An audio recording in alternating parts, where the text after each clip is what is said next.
ಎಲ್ಲ ನನ್ನ ಆತ್ಮೀಯ ಸ್ನೇಹಿತರಿಗೆ ನಿಮ್ಮ ರಘುರಾಮ್ ಮಾಡುವ ಪ್ರೀತಿ ನಮಸ್ಕಾರಗಳು. ಮತ್ತೊಂದು ಹೊಸ ಕಥೆಯೊಂದಿಗೆ ಒಂದು ಅದ್ಭುತವಾದ ವಿಷಯದೊಂದಿಗೆ ನಿಮ್ಮ ಮುಂದೆ ಬಂದಿದ್ದೀನಿ. ಇದು ನಮ್ಮ ಕನ್ನಡ ಚಿತ್ರರಂಗದ ದಿಗ್ಗಜ ನಿರ್ದೇಶಕ ಪುಟ್ಟಣ್ಣ ಕಣಗಾಲ್ ಅವರ ನಿರ್ದೇಶನದ ಒಂದು ಚಿತ್ರಕ್ಕೆ ಸಂಬಂಧಪಟ್ಟಂಥ ಒಂದು ಸತ್ಯಕಥೆ.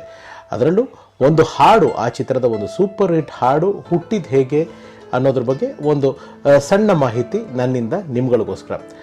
ಶುಭ ಮಂಗಳ ಚಿತ್ರ ಯಾರಿಗೂ ಗೊತ್ತಿಲ್ಲ. ಆ ಚಿತ್ರದಲ್ಲಿ ಬರುವ ಹಾಡುಗಳು ಒಂದಕ್ಕಿಂತ ಒಂದು ಅದ್ಭುತ.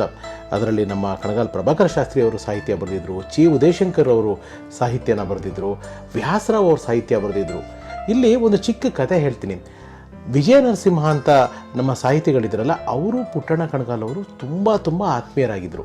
ಅಂದರೆ ಅವರ ಚೆನ್ನೈ ದಿವಸಗಳಲ್ಲಿ ಇಬ್ಬರು ಒಟ್ಟಿಗೆ ಓಡಾಡಿಕೊಂಡು ಬೀಚ್ಗಳ ಹತ್ರ ಮಾತಾಡಿಕೊಂಡು, ನಾನು ನಿರ್ದೇಶನ ಮಾಡಿದ್ರೆ ಹಿಂಗೆ ಮಾಡ್ತೀನಿ, ನಾನು ಈ ಹಾಡು ಸಾಹಿತ್ಯ ಬರೆಯೋಂಗಿದ್ರೆ ಈ ಥರ ಬರಿತೀನಿ, ಈ ಥರದನ್ನೆಲ್ಲನೂ ಹೇಳಿ ಬೆಳ್ಕೊಂಡಂಥ ಒಂದು ಫ್ರೆಂಡ್ಶಿಪ್ಪು. ಸಾಕಷ್ಟು ಪುಟ್ಟಣ್ಣನವರ ಸಿನಿಮಾಗಳಿಗೆ ನಮ್ಮ ವಿಜಯ ನರಸಿಂಹ ಸರ್ ಸಾಹಿತ್ಯನ ಬರೆದಿದ್ದಾರೆ. ಆದರೆ ಶುಭ ಮಂಗಳ ಚಿತ್ರದಲ್ಲಿ ಯಾವ ಹಾಡು ನಮ್ಮ ವಿಜಯ ನರಸಿಂಹ ಅವರು ಬರೆಯೋದಕ್ಕಾಗಿಲ್ಲ. ಯಾಕೆಂದರೆ ಪ್ರಭಾಕರ್ ಶಾಸ್ತ್ರಿಗಳು, ಉದಯಶಂಕರ್ ಅವರು, ವ್ಯಾಸರಾವ್ ಅವರು ಇವರೆಲ್ಲ ಹಾಡುಗಳನ್ನ ಬರೆದುಬಿಟ್ಟಿದ್ರು. ಚೆನ್ನೈನ ಒಂದು ಸ್ಟುಡಿಯೋದಲ್ಲಿ ಪುಟ್ಟಣ್ಣ ಅವರು ಯಾವುದೋ ಒಂದು ರೆಕಾರ್ಡಿಂಗ್ ವಿಚಾರವಾಗಿ ಬಂದಿದ್ದಾರೆ. ಅದೇ ಸ್ಟುಡಿಯೋದಲ್ಲಿ ಇನ್ನೊಂದು ಪಕ್ಕದ ಒಂದು ಥಿಯೇಟ್ರಲ್ಲಿ ನಮ್ಮ ವಿಜಯ ನರಸಿಂಹ ಅವರು ಯಾವುದೋ ಒಂದು ಸಿನಿಮಾದ ವಾಯ್ಸ್ ಮಿಕ್ಸಿಂಗ್ ವಿಚಾರವಾಗಿ ಬಂದಿದ್ದಾರೆ. ಸೊ ವಿಜಯ ನರಸಿಂಹ ಅವರು ಪುಟ್ಟಣ್ಣ ಅವರು ಎದುರು ಬದರು ಮೀಟ್ ಆಗಿದ್ದಾರೆ. ಏನು ಪುಟ್ಟಣ್ಣ ಹೇಗಿದೆಯಾ ಅಂತ ಕೇಳಿದ್ದಾರೆ. ನಾನು ಚೆನ್ನಾಗಿದ್ದೀನಿ, ನೀನು ಹೇಗಿದೆಯಾ, ಮಾಮೂಲಿ ಉಭಯ ಕುಶಲೋಪಕಾರಿ ಇಬ್ಬರು ಮಾತಾಡ್ಕೊಂಡಿದ್ದಾರೆ. ನನಗೆ ಚಾನ್ಸೇ ಕೊಡಲಿಲ್ವಲ್ಲ ಈ ಸತಿ ಸಿನಿಮಾದಲ್ಲಿ ಬರೆಯೋದಕ್ಕೆ, ಏನು ಮಾಡಲಪ್ಪ, ಬರೆದುಬಿಟ್ಟಿದ್ರು, ಸೊ ಹಾಗಾಗಿ ಮಿಸ್ ಆಯಿತು, ಮುಂದಿನ ಸತಿ ನಿಜವಾಗ್ಲೂ ಚೆನ್ನಾಗಿ ಬರೆಯೋಣ ಅಂತ ಹೇಳಿಬಿಟ್ಟು ಅವ್ರ ಥಿಯೇಟ್ರಿಗೆ ಹೋಗಿದ್ದಾರೆ, ಇವ್ರ ಥಿಯೇಟ್ರಿಗೆ ಹೋಗಿದ್ದಾರೆ. ಪುಟ್ಟಣ್ಣ ಸಾರು ಅವರು ಕೆಲಸ ಮಾಡ್ತಿದ್ದ ಥಿಯೇಟ್ರ್ ಕಡೆಗೆ ಅಲ್ಲಿ ಸ್ಟುಡಿಯೋದಲ್ಲಿ ಕೆಲಸ ಮಾಡೋ ಒಬ್ಬರು ಸ್ಟಾಫು 2 ಕಾಫಿ ಲೋಟ ಎತ್ಕೊಂಡು ಬಂದು ಪುಟ್ಟಣ್ಣ ಅವರಿಗೆ ಒಂದು ಕಾಫಿ ಕೊಟ್ರಂತೆ. ಕಾಫಿ ಕೊಡ್ತಾರೆ. ಇದು ಯಾರಿಗೆ ಅಂತ ಹೇಳಿದಂತೆ, ಸರ್ ಅಲ್ಲಿ ವಿಜಯ ನರಸಿಂಹ ಅವರು ಇದ್ದಾರಲ್ಲ, ಅವರು ಕೇಳಿದ್ದಾರೆ ಈ ಕಾಫಿನ, ಅವ್ರಿಗೆ ತೊಗೊಂಡೋಗ್ತಾ ಇದ್ದೀನಿ. ಹೌದಾ, ಒಂದು ನಿಮಿಷ ತಡೀರಿ ಅಂತಾರೋಗೇನೆ ಅಲ್ಲಿ ಟಿಶ್ಯೂ ಇತ್ತಂತೆ ಆ ಕಾಫಿ ಕಪ್ ಆ್ಯಂಡ್ ಸಾಸರ್ ಜೊತೆಗೆ. ಆ ಟಿಶ್ಯೂ ಮೇಲೆ ಪುಟ್ಟಣ್ಣ ಅವರು ಅವರ ಒಂದು ಕೈ ಬರಹಗಳಲ್ಲಿ ಬರೆದು ಕಳಿಸಿದ್ರಂತೆ, 10 ನಿಮಿಷದಲ್ಲಿ ನನಗೋಸ್ಕರ ಒಂದು ಹಾಡು ಬರೆಯೋಕ್ಕಾಗತ್ತಾ, ನೀವು ಆ ಹಾಡು ಬರೆದ್ರೆ ನಾನು ಅದನ್ನು ಸಿನಿಮಾಗೆ ಬಳಸ್ಕೋತೀನಿ ಅಂತ ಹೇಳಿಬಿಟ್ಟು ಆ ಟಿಶ್ಯೂ ಪೇಪರ್ನ ಕಾಫಿ ಕಪ್ ಆ್ಯಂಡ್ ಸಾಸರ್ ಜೊತೆಗಿಟ್ಟು ಅಲ್ಲೇ ಒಂದು ಚಿಕ್ಕ ವಾಸಲ್ಲಿದ್ದಂಥ ಒಂದು ಹೂವನ್ನ ಆ ಟಿಶ್ಯೂ ಪೇಪರ್ ಮೇಲೆ ಇಟ್ಬಿಟ್ಟು ಪುಟ್ಟಣ್ಣ ಅವರು ಕಳಿಸ್ಕೊಟ್ಟಿದ್ದಾರೆ. ವಿಜಯ ನರಸಿಂಹ ಅವರು ಆ ಗುಲಾಬಿ ಹೂವು ಆಕರ್ಷಣೆ ಆಗಿದೆ ಅವರಿಗೆ.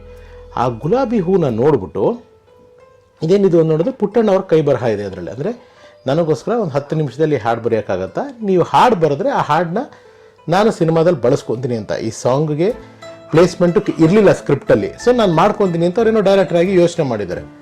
ಆ ಹೂವು ನೋಡ್ತಾ ಇರೋ ಹಾಗೇನೆ, ಪುಟ್ಟಣ್ಣನವರ ಕೈ ಬರಹ ನೋಡ್ತಾ ಇರೋ ಹಾಗೇನೆ ನಮ್ಮ ವಿಜಯ ನರಸಿಂಹ ಅವರ ಮನಸ್ಸಿನಲ್ಲಿ ಬಂದಂಥ ಸಾಲು, ಹೂವೊಂದು ಬಳಿ ಬಂದು ತಾಕಿತು ಎನ್ನೆದೆಯ,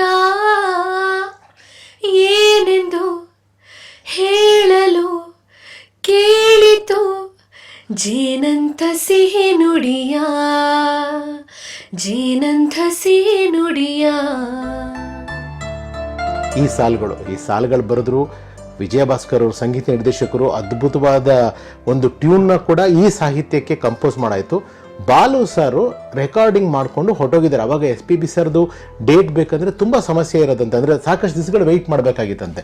ಇಲ್ಲಿ ಬಾಲು ಸರ್ ಬಂದು ಹೊರಟೋಗಿದ್ದಾರೆ, ಮತ್ತೆ ಇನ್ನು ಸುಮಾರು ದಿವಸಗಳು ಡೇಟ್ಗೋಸ್ಕರ ಕಾಯಬೇಕಲ್ಲ ಅಂತ ಯೋಚನೆ ಮಾಡೋ ಸಂದರ್ಭದಲ್ಲಿ ಅದೇ ಸ್ಟುಡಿಯೋದಲ್ಲಿ ಯಾವುದೋ ಒಂದು ಕನ್ನಡ ಸಿನಿಮಾ ಚಿತ್ರೀಕರಣ ನಡೀತಿತ್ತಂತೆ. ಅಲ್ಲಿ ನಮ್ಮ ಕನ್ನಡ ಚಿತ್ರರಂಗದ ಮತ್ತೊಬ್ಬ ದಿಗ್ಗಜ ಕಲಾವಿದರು, ನಾಯಕ ನಟರು RNG ಗೋಪಾಲ್ ಅವರ ಸಹೋದರ ನಮ್ಮ RN ಸುದರ್ಶನ್ ಅವರು ಫಿಲ್ಮ್ ಒಂದು ಆ್ಯಕ್ಟ್ ಮಾಡ್ತಾ ಇದ್ರಂತೆ. ಪುಟ್ಟಣ್ಣ ಅವ್ರನ್ನ ಕರೆಸ್ಬಿಟ್ಟು, ನೋಡಪ್ಪ ಹಿಂಗಿದೆ ಹಾಡು, ಬಾಲು ಸರ್ದಿಲ್ಲ, ನೀ ಹಾಡೋಕ್ಕಾಗತ್ತಾ ಅಂತ ಕೇಳಿದಾಗ ಈ ಹಾಡಿಗೆ ಹಿನ್ನೆಲೆ ಧ್ವನಿ ಕೊಟ್ಟಿದ್ದು ನಮ್ಮ ಸುದರ್ಶನ್ ಅವರು. ಇದಾಗಿತ್ತು ಇವತ್ತಿನ ಕತೆ. ಈ ಕತೆ ನಿಮ್ಗೆ ಇಷ್ಟ ಆಗಿದೆ ಅಂತ ತಿಳ್ಕೊಂಡಿದ್ದೀನಿ. ನಿಮ್ಗೆ ಇಷ್ಟ ಆಗಿದ್ರೆ ನನ್ನ ಶ್ರಮ ಸಾರ್ಥಕ ಅಂತ ತಿಳಿಸ್ತಾ ಇದ್ದೀನಿ. ಎಲ್ಲರಿಗೂ ಒಳ್ಳೆಯದಾಗಲಿ. ಸರ್ವೇ ಜನ ಸುಖಿನೋ ಭವಂತು. ನಮಸ್ಕಾರ. Love you all.